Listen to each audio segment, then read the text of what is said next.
Trump సర్కార్ పట్టు వీడడం లేదు. డెమోక్రాట్లు మెట్టు దిగడం లేదు. ఫలితంగా అగ్రదేశంలో ఆర్థిక ప్రతిష్టంభనకు తెరపడడం లేదు. ఇప్పటికే అమెరికా ప్రభుత్వం షట్డౌన్లోకి వెళ్లి 26 రోజులు గడిచిపోయింది.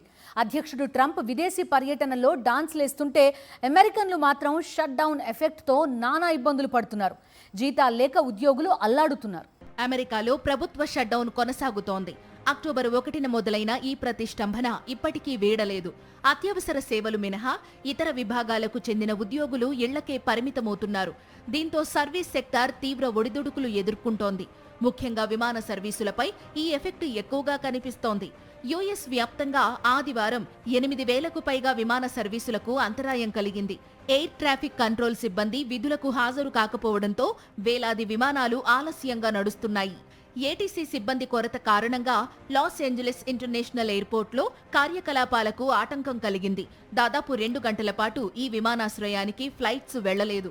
వాషింగ్టన్, న్యూజెర్సీ, న్యూయార్క్ ఎయిర్పోర్టుల్లోనూ ఈ సమస్య నెలకొందని ఫెడరల్ ఏవియేషన్ అధికారులు వెల్లడించారు. ఫెడరల్ ఏవియేషన్ అడ్మినిస్ట్రేషన్కు చెందిన 22 ఎయిర్పోర్టుల్లో స్టాఫ్ కొరత ఏర్పడినట్లు తెలిపారు. దీంతో వేలాది విమానాలు ఆలస్యమయ్యాయి. సౌత్ వెస్ట్ ఎయిర్లైన్స్ లో దాదాపు 2,000, అమెరికన్ ఎయిర్లైన్స్ కు చెందిన 1,200, యునైటెడ్ ఎయిర్లైన్స్ కు చెందిన 739, డెల్టా ఎయిర్లైన్స్ కు చెందిన 600 విమాన సర్వీసులకు అంతరాయం ఏర్పడింది. స్పెండింగ్ బిల్లుల విషయంలో రిపబ్లికన్లు, డెమోక్రాట్ల మధ్య ఏకాభిప్రాయం కుదరకపోవడంతో అక్టోబర్ 1 నుంచి అమెరికా ప్రభుత్వం షట్డౌన్లోకి వెళ్లింది. 7.5 లక్షల మంది ఉద్యోగుల భవితవ్యం ప్రశ్నార్థకంగా మారింది.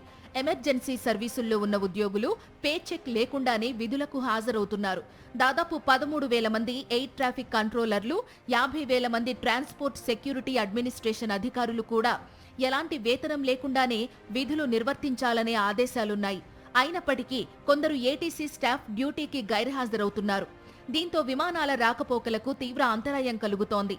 ఇంత జరుగుతున్నా ట్రంప్ యంత్రాంగం షట్డౌన్ను ఎత్తివేసే ప్రయత్నాలు చేయడం లేదనే విమర్శలు వినిపిస్తున్నాయి.